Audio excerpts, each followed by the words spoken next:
우리는 좋은 일이 생기면 말하고 싶습니다. 새로운 계획을 세우면 누군가에게 알리고 싶습니다. SNS에 올리고 친구에게 전화하고 가족에게 자랑합니다. 그런데 이상한 일이 벌어집니다. 말하고 나면 실행이 느려집니다. 자랑하고 나면 의욕이 사라집니다. 분명 어제까지 불타올랐던 열정이 입을 연 순간 식어버립니다. 이런 경험 한두 번이 아닐 겁니다. 다이어트를 시작한다고 선언한 뒤 작심삼일로 끝난 적, 사업 아이디어를 신나게 떠든 뒤 정작 실행은 하지 않은 적, 새해 목표를 SNS에 올려놓고 2월이 되면 기억도 못하는 적 우연이 아닙니다. 2005년 뉴욕대학교의 심리학자 피터 골리처는 사이컬로지컬 사이언스의 논문 한 편을 발표합니다. 제목은 의도가 공개될 때 163명의 참가자를 대상으로 한 이 연구는 자신의 목표를 타인에게 공개한 사람들이 그렇지 않은 사람들보다 실제 실행에 더 적은 시간을 투자했다는 사실을 밝혀냅니다. 목표를 말한 것만으로 이미 해낸 것 같은 기분이 들었기 때문입니다. 우리가 오늘 이야기할 내용은 단순한 자기계발 조언이 아닙니다. 뇌과학과 심리학이 밝혀낸 입을 다물어야 하는 구조적인 이유입니다. 그리고 그 끝에는 그렇다면 언제, 누구에게, 어떻게 말해야 하는가에 대한 답도 있습니다. 본론에 들어가기 전에 한 가지를 먼저 짚겠습니다. 계획을 세우면 말하고 싶어지는 것. 이것은 결함이 아닙니다. 인간은 사회적 동물입니다. 정보를 공유하는 행위는 수십만 년간 생존에 유리했습니다. 부족 안에서 자신의 의도를 알리는 것은 협력을 끌어내는 방법이었고, 성과를 공유하는 것은 집단 내 지위를 확보하는 전략이었습니다. 사냥 계획을 공유해야 동료가 함께 움직였습니다. 열매를 발견했다라고 알려야 부족이 생존했습니다. 말하는 것이 곧 살아남는 것이었던 시대가 있었습니다. 우리의 뇌는 아직도 그 시절의 회로를 그대로 쓰고 있습니다. 그러니 목표를 세운 뒤 말하고 싶은 충동이 올라올 때 자신을 탓할 필요는 없습니다. 그건 고장이 아니라 유산입니다. 문제는 환경이 바뀌었다는 데 있습니다. 부족 시대에는 정보를 공유할 대상이 수십 명이었습니다. 지금은 SNS 하나로 수백, 수천 명에게 자신의 계획이 노출됩니다. 부족 시대에는 말한 뒤에 바로 행동으로 이어져야 했습니다. 지금은 말하는 것 자체가 하나의 완결된 행위가 되어버렸습니다. 게시물을 올립니다. 좋아요가 달립니다. 응원 댓글이 쏟아집니다. 대단하다, 넌 할 수 있어? 응원할게. 이 과정을 거치고 나면 기분이 좋아집니다. 뿌듯합니다. 마치 무언가를 이룬 것 같은 느낌이 듭니다. 바로 여기서 문제가 시작됩니다. 이제 뇌 안에서 벌어지는 일을 보겠습니다. 골위처의 연구가 밝힌 핵심 개념이 있습니다.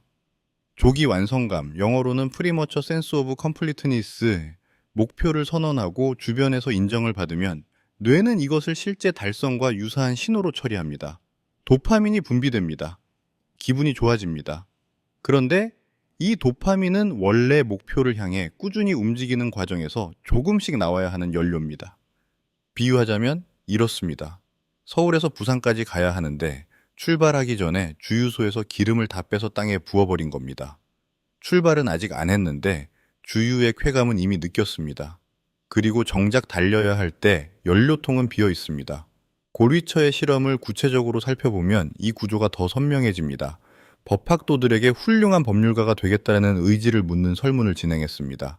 한 그룹은 실험자가 그 답변을 직접 확인하고 인정해줬습니다. 다른 그룹은 답변을 익명상자에 넣었습니다. 이후 두 그룹 모두에게 45분간 법률 과제를 풀게 했습니다.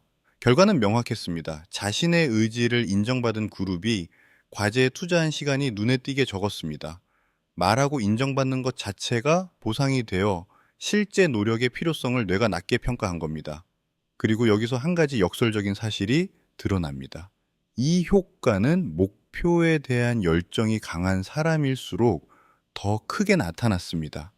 간절할수록, 진심일수록 말했을 때 더 큰 타격을 받는다는 뜻입니다. 대충 세운 목표는 말해도 별 영향이 없었습니다. 하지만 정말로 이루고 싶은 것, 자신의 정체성과 연결된 목표일수록 입을 여는 순간 실행력이 크게 떨어졌습니다. 잠깐 멈추고 생각해보면 이건 꽤 무서운 이야기입니다.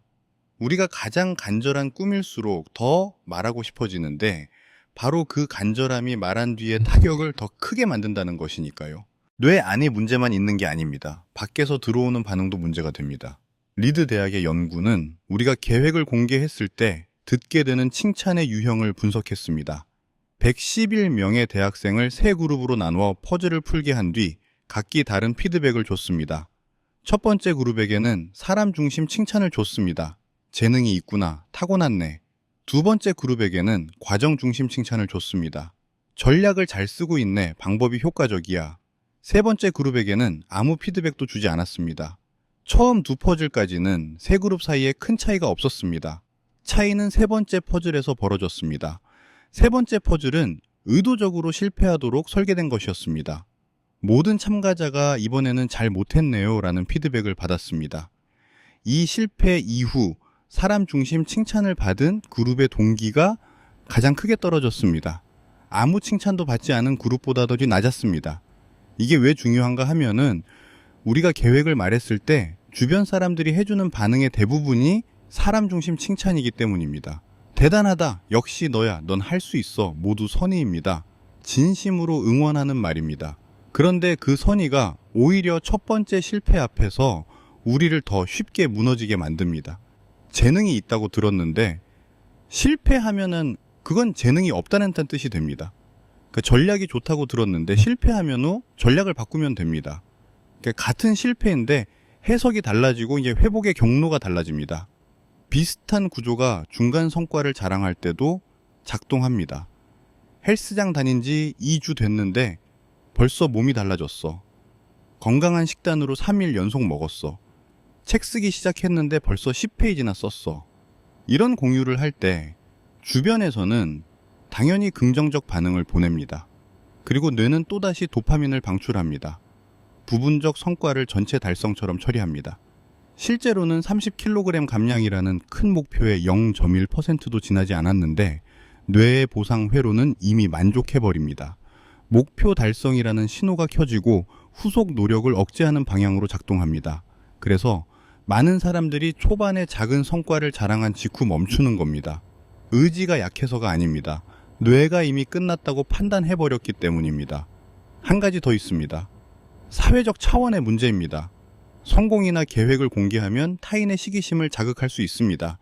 심리학에서는 시기를 두 가지로 나눕니다. 하나는 건설적 시기입니다. 상대의 성공을 보고 나도 노력해야겠다라고 느끼는 것. 다른 하나는 악의적 시기입니다.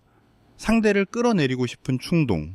연구에 따르면 경쟁 상대가 많다고 인지한 학생들은 노력 자체를 줄이는 경향을 보였습니다.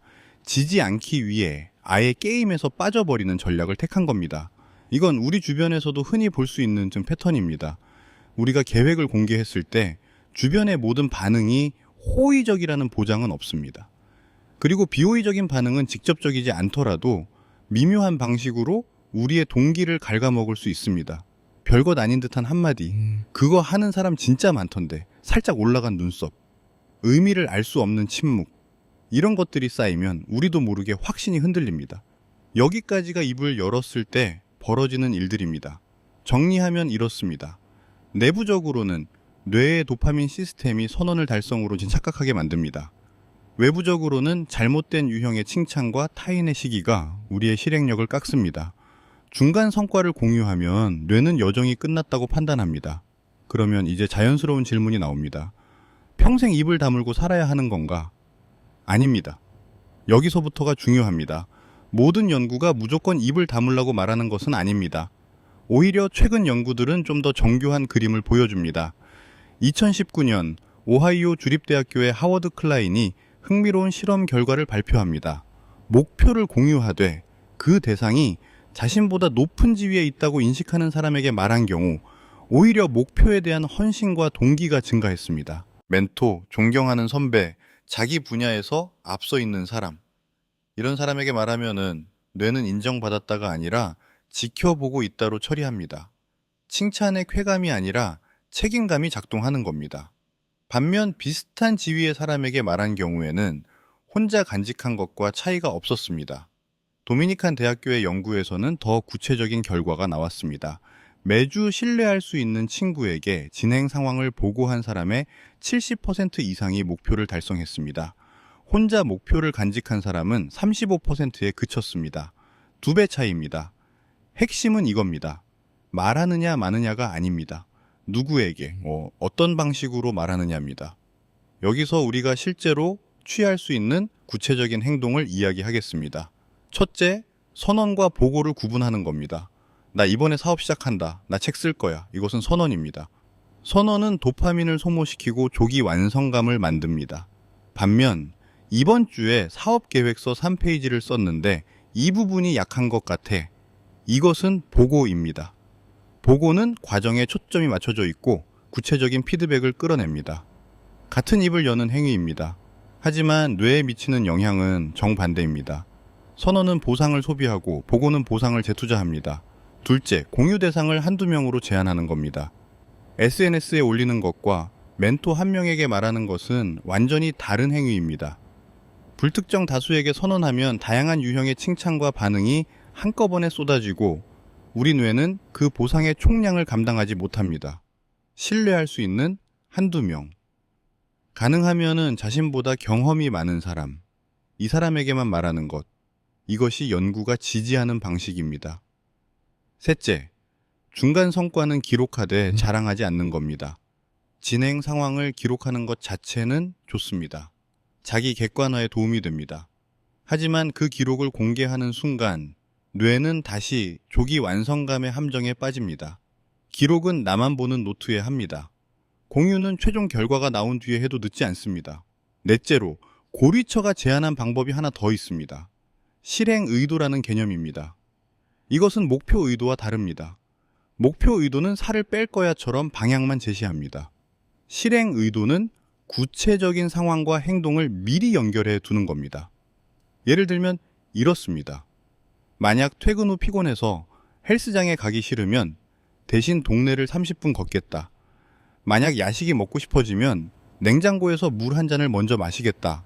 만약 이런 상황이 오면은 나는 이렇게 하겠다. 이 한 문장의 구조입니다. 고리처의 후속 연구에서 참가자들에게 복잡한 수학 문제를 풀게 하면서 옆 모니터에서 화려한 영상을 틀었습니다. 실행 의도를 세운 그룹. 그러니까 영상이 나오면은 무시하고 문제에 집중하겠다고 미리 정해둔 그룹은 방해 요소가 있어도 집중력을 유지했습니다. 그냥 집중하자고만 생각한 그룹은 영상에 쉽게 빠져들었습니다. 이 방법의 장점은 명확합니다. 혼자서 조용히 종이 한 장에 적는 것만으로 충분하다라는 것. 누구에게 말할 필요도 선언할 필요도 없습니다. 여기서 한 걸음 더 들어가 보겠습니다. 지금까지 말하지 말아야 하는 이유와 방법을 다뤘습니다. 그런데 근본적인 부분이 남아 있습니다. 왜 우리는 이렇게까지 말하고 싶은 걸까? 단순히 자랑하고 싶어서일까? 심리학에서는 인간에게 유능감에 대한 기본 욕구가 있다고 봅니다. 자신이 유능하고 효과적이고 성장하고 있다는 느낌.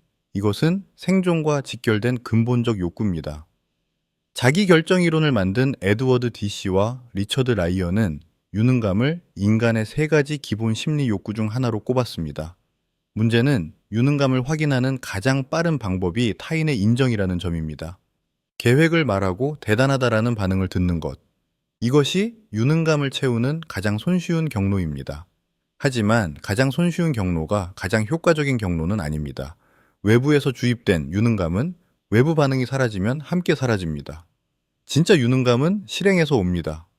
어제 못 풀던 문제를 오늘 풀었을 때, 지난달보다 달리는 거리가 500m 늘었을 때, 처음 써본 코드가 에러 없이 돌아갔을 때, 이런 구체적인 진전이 만들어내는 유능감은 타인의 칭찬과 질적으로 다릅니다. 자기 안에서 생성된 것이기 때문입니다. 이 유능감은 외부 평가가 바뀌어도 쉽게 흔들리지 않습니다. 그래서 오늘 당장 할 수 있는 작은 행동을 하나 제안합니다. 지금 머릿속에 있는 계획이나 목표를 종이에 적어보는 겁니다. 적되 누구에게도 보여주지 않습니다. 그리고 그 아래에 한 줄을 덧붙입니다. 내일 이것을 위해 내가 할 수 있는 가장 작은 행동 한 가지. 그것을 적고 실행합니다. 실행한 뒤에도 말하지 않습니다. 그냥 다음 한 가지를 적습니다. 이 과정을 일주일만 반복해 보면은 한 가지를 알게 됩니다. 말하지 않았는데도 기분이 좋다는 것. 그 기분이 바로 실행에서 오는 유능감입니다. 오늘 다룬 내용을 정리합니다. 하나, 목표를 선언하면 뇌는 이미 달성한 것으로 착각합니다. 도파민이 조기에 소모되고 실행 동기가 떨어집니다. 피터 고리처의 2009년 연구가 이를 실험으로 증명했습니다. 둘, 계획을 공개했을 때 돌아오는 사람 중심 칭찬은 실패 앞에서 우리를 더 취약하게 만듭니다. 리드 대학의 연구는 아무 칭찬도 받지 않은 것보다 못한 결과를 보여줬습니다. 셋, 중간 성과를 공유하면 뇌는 부분 달성을 전체 달성으로 처리합니다. 그래서 초반의 작은 성공 이후 멈추는 사람이 많습니다. 넷, 다만 무조건 침묵이 정답은 아닙니다.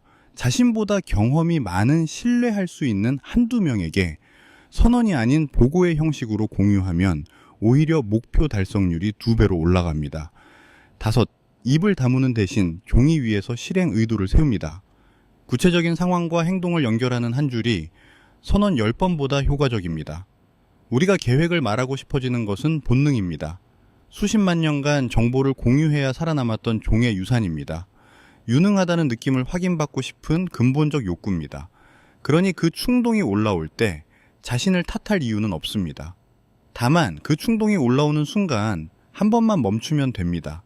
이 말을 하면은 기분이 좋아질까? 아니면 실행이 좋아질까? 그 한 번의 멈춤이 생각보다 많은 것을 바꿔줍니다. 혹시 이미 조용히 무언가를 실행하고 계신 분이 있다면 내용은 말하지 않아도 됩니다. 그냥 댓글에 실행 중이라고만 남겨주세요. 그것만으로 충분합니다. 구독과 좋아요는 이 채널이 계속 이런 이야기를 만들 수 있는 힘이 됩니다. 오늘도 평안한 하루 보내세요.